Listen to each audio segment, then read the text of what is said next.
ボスラッシュポッドキャスト。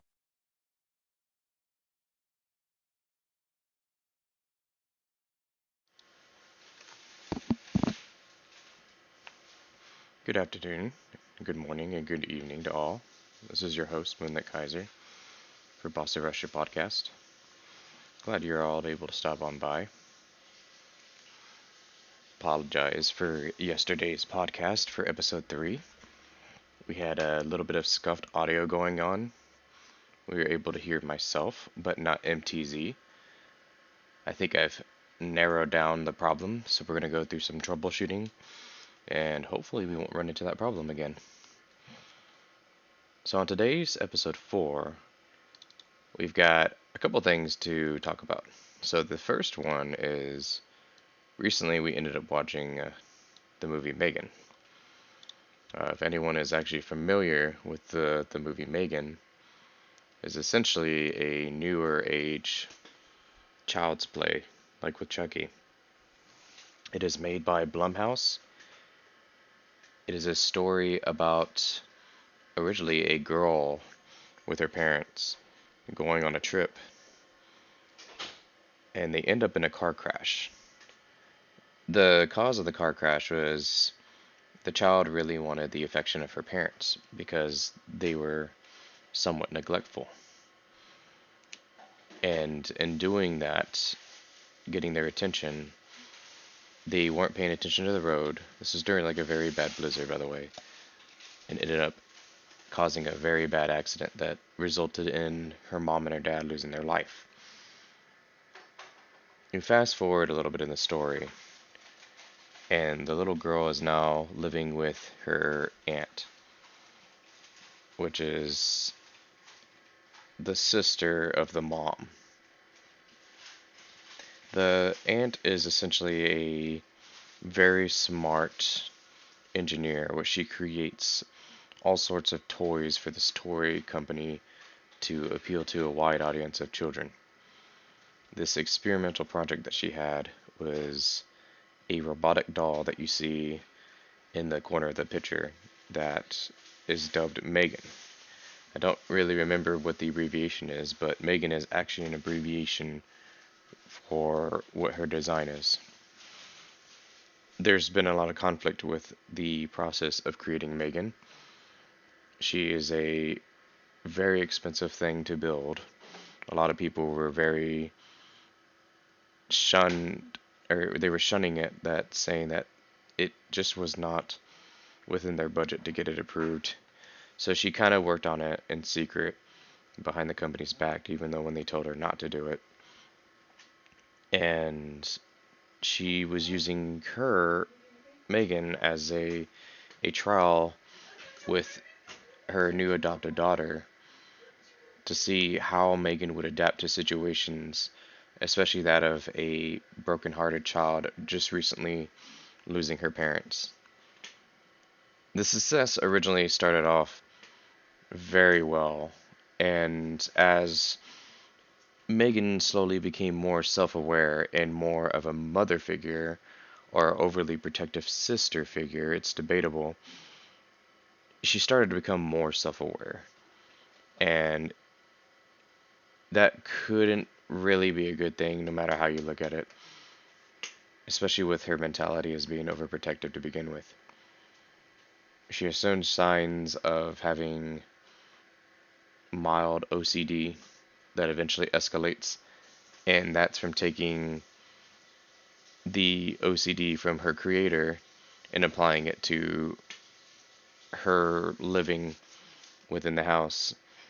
Even the smallest things of putting glasses with any sort of precipitation on it on a table seems to upset Megan, and she wants it on a coaster because that's just the way that she was kind of adapting to situations. She wants everything to be somewhat perfect. She's not by no means a perfectionist. It's just things that she's picked up on while observing. This took a lot of people by surprise, including MTZ, my wife, and I, where Blumhouse is known for having really strong R-rated movies, but this was surprisingly a PG-13 movie. which kind of took us back a step and worried us because when a horror movie is presented, it's usually R-rated, but we come to the agreement that we cannot judge Blumhouse, especially with some of his films like Freaky and Black Phone, which Black Phone being one of his most successful films of all time. We've noticed the trend that his horror differs depending on what they end up producing. Megan was pretty much the example of that. It was very suspenseful. It definitely is a thriller, and overall has that nice horror feel to it. The kills on here were definitely PG-13, and sometimes are mostly shown off screen with the implication that they died in a specific way, which you'll know because of the way that they foreshadow. The foreshadowing in this is actually pretty well planned. They left the ending open, so it's something that they could eventually pick up and go with again as a project down the road for possibly a Megan 2. But even if they ended it here, it would also be fine. It's not necessarily a like cliffhanger per se. It sort of is, and then it kind of isn't. Like I said, it leaves it to where anything can happen, but you still feel content with it because you know what exactly happened in the end. Overall, I would give Megan at least an 8 out of 10. This is a great movie. It definitely took me by surprise. It has some cheeky moments and some risky leaps in terms of horror, but I think it ended up pulling it off really well. There were some minor nitpicking, such as how she's able to just stroll out of a heavily guarded facility with no one stopping her, really. No cameras, no nothing, and is able to just take a car and just leave just like that. It seemed semi out of character at one point, but I guess that's just part of her adapting and being more self-aware throughout the movie. But yeah, that is my review for Megan. I would definitely recommend people who are into horror to go watch it. It's not as gory as people thought it would be. It does have some scenes where it does show some blood, but for people who are just getting into horror, this is actually a pretty good start. You can start on Megan and then even go check out something a little more intense, like the Child's Play movies. I would say this is a good introductory. The rumor having has it that Universal Studios in Orlando, Florida, will be having a Megan Halloween Horror Nights house, which is a haunted house. We went last year to Universal Studios Florida, and they teased Chucky again, the TV show, and they had a whole bunch of boxes and stuff laid out to make it look like Chucky was present within the park. And they even had a food stall dedicated to Chucky with what is his name? Charlie Ray, I think that's what his name is. They had a burger named after him in the stall, and a couple of Child's Play nods in terms of food tribute. So it was interesting that they did that.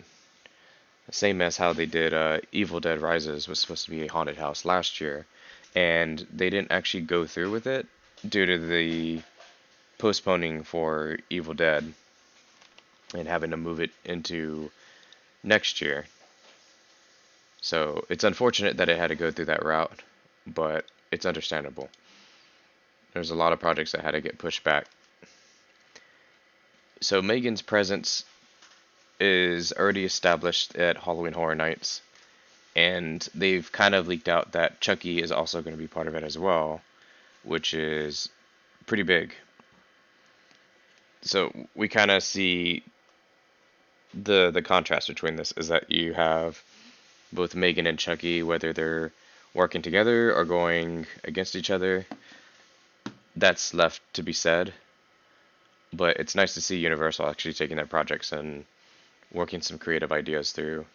After last year with Freaky and Black Phone, their haunted house was actually really amazing when we went through it. Black Phone actually scared me quite a bit.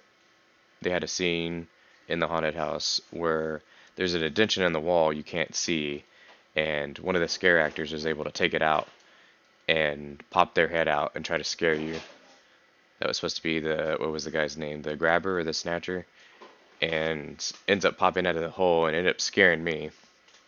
My wife was not really phased. She's phased when it comes to intense roller coasters, but when it comes to haunted houses, she's surprisingly not phased by these, which is kind of cool. It makes me want to actually take her to the local ones. She doesn't usually go to haunted houses, but she seems pretty confident about going to local ones now. But yeah, Megan, solid 8 out of 10. Recommend it to any of those people who actually want to go out and go watch it. So the next thing I'd like to talk about on the podcast is, let me zoom this out a bit. This is actually quite big.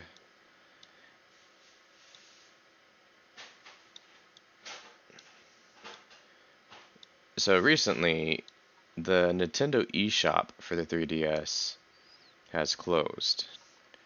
I think it was March 27th or March 28th. So it's unfortunate to see something as big as this go down. The 3DS was a monumental device. And some of the things that are mentioning or worth mentioning is that some of the games and DLC and add-on content for the 3DS could only be accessed on the eShop. So that's pretty rough. So if you have a 3DS and you're playing a game and you never bought the DLC that goes to your particular game, you're kind of screwed out of it. You miss out on so much content because of that. Now, does this necessarily mean the 3DS is dead? No, I don't think so. Does this mean the 3DS could ever come back in terms of DLC and updates? Kind of, sort of. So, I am a person who embraces emulation. A lot of companies frown on emulation. This is my take, my hot take on emulation and corpos, is if they wish to put a certain game system into the dirt and bury it under and say they're done with it, I say it's up for grabs. I don't care what mentality most of these companies have.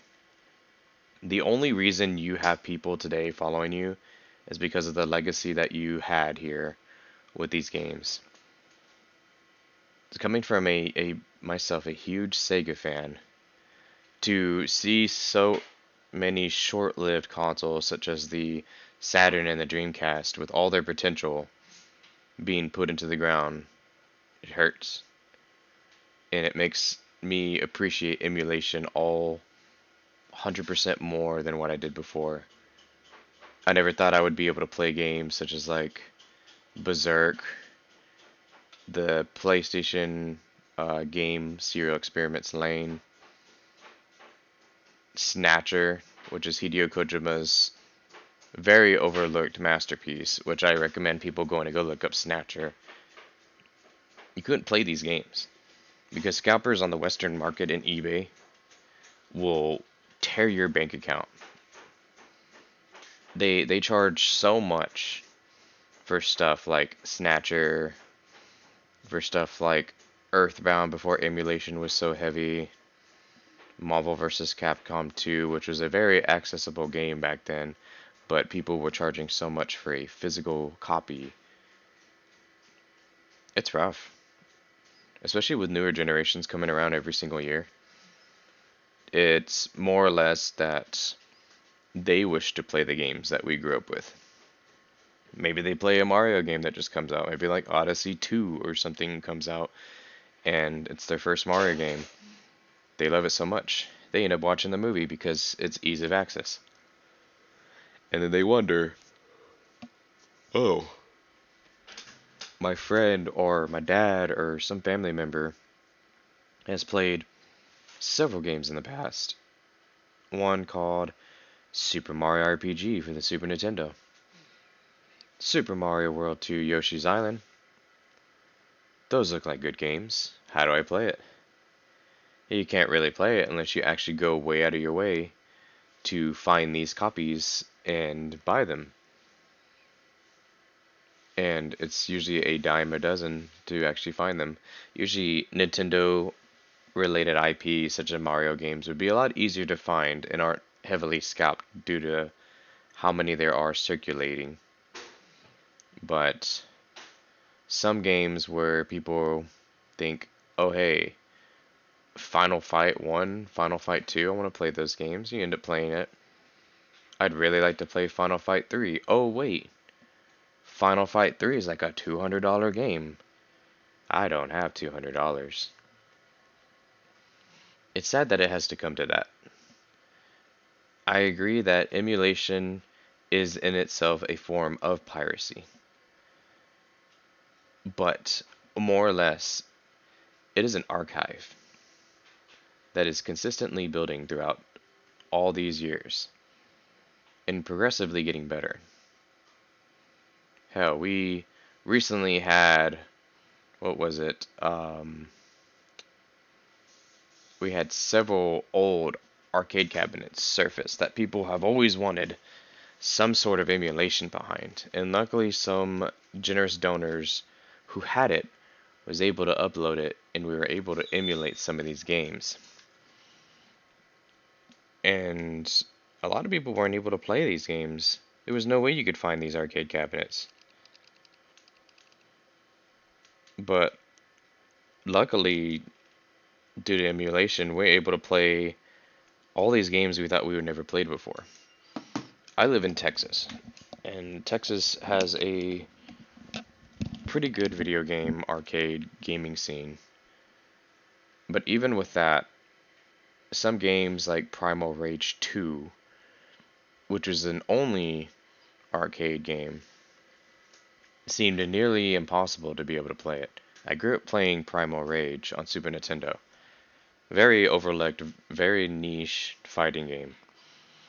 But the fact that someone had a Primal Rage 2 cabinet and uploaded it so everyone around the world could play it, it's pretty huge. I'd like to know everybody's comments on this. Do you think emulation is good? Do you think emulation is bad?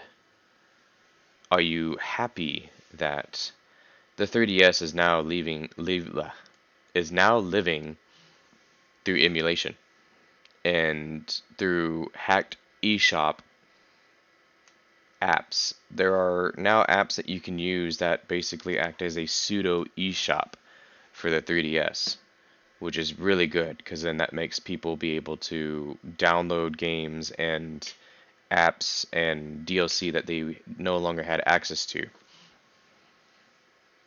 Is that a convenience or is that a crime? Be sure to leave a comment. I'm always looking forward to see everyone's take on these kind of things. And on to the next subject. Game I'm actually excited for. Pikmin 4. I've grown up with Pikmin. I played it first, obviously, on the GameCube when it came out. At a younger age, I didn't quite grasp how interesting Pikmin was. It was a very unusual concept on paper. Growing up, I put Pikmin 1 off to the side and opted for games such as Luigi's Mansion and several others like Metroid Prime, Star Fox. I didn't really look towards Pikmin throughout several years until word of mouth got around that Pikmin was actually a very interesting game. I was a lot older at the time, playing Pikmin 1 again, and slowly started to realize that this was a hidden gem. For a Nintendo IP, a lot of people never really talked about Pikmin. Pikmin 2 brought more people in and added new features, new levels, new puzzles to solve with the Pikmin. I bought that and played it. I absolutely loved Pikmin 2. Pikmin 1 is really nice going back and playing it. There's a new fond admiration for stuff like this. And I find that when we get to Pikmin 3, it just gets better. My wife has never played Pikmin.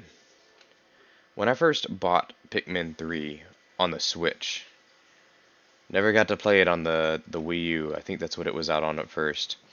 Because when I looked at the Wii U, I just already thought it was a dead console. It was way too gimmicky, and there were other things at the time that just really caught my attention. So Pikmin 3 was interesting because it added the element of local co-op, which was nice.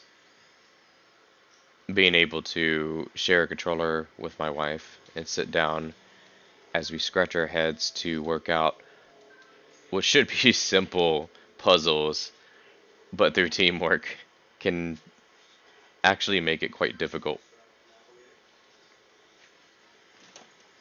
Her Pikmin 3 experience was actually pretty well received. She never thought that the game played the way it played. Being a captain and essentially commanding the Pikmin. And in a weird way, you grow attached to these Pikmin. You'll have a couple of them die in combat, and it actually hurts. You feel bad that these guys are dying for your cause. But for me, personally, it gives me the motivation to fix my mistakes when playing the game and do even better. Pikmin 3 with my wife was a near flawless run. I think we ended up losing about 100 so odd Pikmin, and that was mostly through trial and error of puzzles rather than just straight up just making terrible decisions or losing fights against type weaknesses. The most I think I lost our Pikmin on were a boss and I think it was like a sand pit, like a playground sand pit. The fight was somewhat confusing at first, so we did lose a bit of Pikmin on that. The final boss was scary, but more or less it was just the running through most of the fight, and then when you get to the part to where you can actually fight the final boss, it wasn't too bad. It was just careful decision and perfect execution when the time is right. Pikmin 4 has a lot to live up to with the past three games. Clearly, they have to have co-op. This is a must. People loved Pikmin 3's co-op. If they apply it to Pikmin 4, this is already going to be a huge success for them. The next-gen graphics in terms of Nintendo should be applied in full force here. Pikmin is known for their scenery. You're super small, and you're able to see things through an almost insect perspective. So They need to apply that, but they need to show not how scary it is most of the time, but they need to show how beautiful it is. The simple things in life, such as a bobby pin falling into the ground and our captain finding it, seemingly an unknown item to him or her, need to do that and just show that that's something in very genius applied to the graphics and in terms of story. Pikmin isn't necessarily a very story-driven game. It's got a really nice charm to it, but it doesn't heavily rely on story. It's quite linear, honestly. Pikmin 4 doesn't necessarily have a date yet, but it's something I'm looking forward to. And of course, I'll probably be streaming it when it comes out, and we'll give a full review on it. Are y'all excited for Pikmin 4? I know I am. Our next discussion is Twitch and Kick. There's been a lot of controversy behind Twitch and Kick. For people who aren't familiar, supposedly when Kick streaming started off, Twitch accused Kick of taking source code and applying it to their streaming platform. There's been a lot of whistleblowing for stuff like this, not necessarily just with streaming in general, but in games and movies, etc. People are familiar with the game called Dark and Darker. It was part of Steam's Demo Festival, where they let you try closed betas and single player demos of games that haven't come out yet. And Dark and Darker was one of them. It was a battle royale-ish game. It was like a PvPvE game where it has a first person perspective, class system, traps, and more. And your objective is essentially to get in, fight monsters, possibly fight or befriend players, grab as much loot as you can, and get out. You use that loot in order to sell, and in selling are able to upgrade and get better stuff for your character. Dark and Darker's problem is that it's now in limbo, because the same concept that applied to Twitch and Kick right now is being applied to Dark and Darker with the company Nexon. The whole story with that is that Dark and Darker was accused by Nexon of stealing source code. Hey there, MTZ, welcome in. They were first accused of stealing netcode from, or source material, sorry, from Nexon. And Nexon threw cease and desist and is trying to get everything taken down from them. We'll have more of a discussion on the Dark and Darker controversy on another podcast, but I just wanted to give you a glimpse, the comparison of what exactly is happening. Twitch and Kick are in the same dilemma, where Twitch says that their layout and source code is vastly similar to their own. While I guess I can see why Twitch would think that, Kick is owned by the company Stake, and if anybody's known Stake, it is a very popular gambling website that was super popular on Twitch and ended up getting many streamers to come over to the site. The Stake officials knew how popular it was and put it front and center on their page. So if you unfortunately have the habit of gambling, you could actually start a Kick channel and go to Stake and start gambling. And you would most likely get successful off of it because you will be front page, and Kick might even shadow promote you to get lots of followers and views, because that is essentially promoting their company. I'm not promoting gambling at all. I'm just saying if you do gamble, gamble responsibly. And there is a possible famous, you know, possibility for you on Kick if you wish to pursue that. But Kick has been slowly responding to the accusations that were thrown around by Twitch, especially since Twitch is slowly starting to realize that Kick is growing. Not too fast, but it's going to become a threat. If this keeps up, Kick would possibly become a huge rival against Twitch. And Twitch doesn't want that because Twitch doesn't necessarily have any huge competitors besides YouTube streaming. So the company Twitch would probably try to find some way to slow down this huge fame and popularity that Kick has gotten. So as of right now, it's still going back and forward from what I've kept up with the news. We'll keep following updates on the Twitch and Kick controversy, but I wanted to bring this up for a lot of people.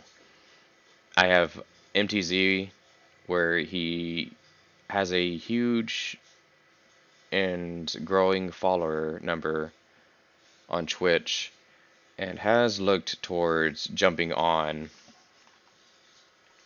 Kick, but it's kind of hard when you've invested so much time into Twitch, which I understand.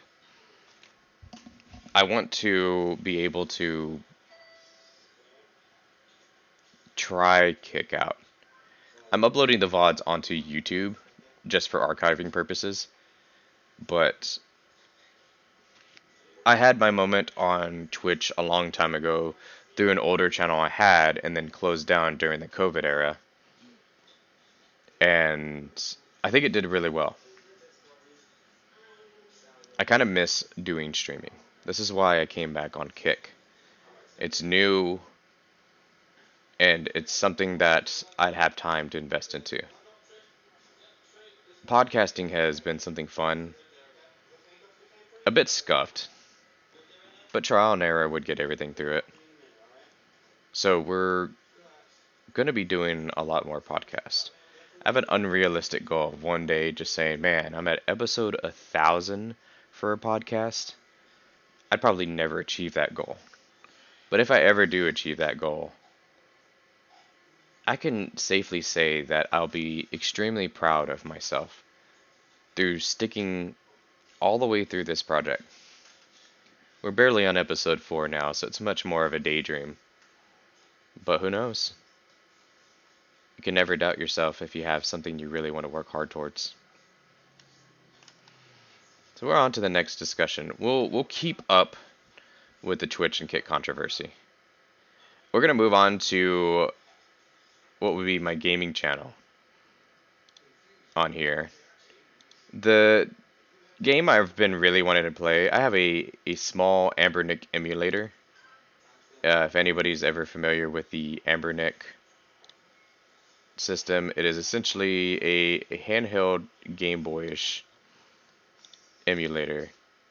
And I've been playing a lot of games just in passing, like Marvel vs. Capcom and Street Fighter Third Strike, but never really had a game that I stuck with story-wise until I started playing Mario 64 and thought that, you know what, I should play this on stream.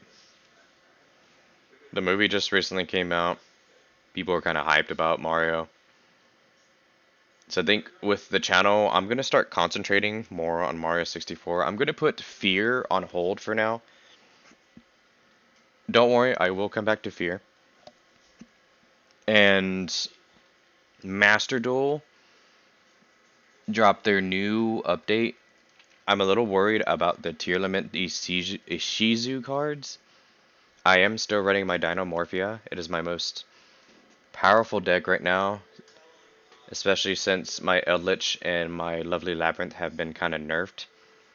skill drain and rivalry of the warlords is kind of making it harder for me. So I think Dinomorphia will give me a little bit of advantage in terms of climbing the ladder. I'm still at silver 2, but I plan on getting back into diamond again. So I would love for y'all to join me on that journey to get back up to diamond. So we will be doing Super Mario 64 and Master Duel. I'll probably be taking a little break after this podcast, and we will go play some Super Mario 64 for a bit. And then towards the end of the gaming stream, we'll go ahead and play a little bit of Master Duel, and we'll try to rank up. See if we can hit that gold rank pretty fast. It's Dinomorphia, baby. You gotta make sure you hurt yourself in order to get stronger. You gotta love that gamble, that high risk, high reward. It's super fun. So thank you all for stopping by. Bosurasshu Podcast, Episode 4. Y'all go out, go get some food, and enjoy the day. And for those who wish to stick around for the gaming portion, I'll be back in a few. But for now, I'll see you in a little bit. Later.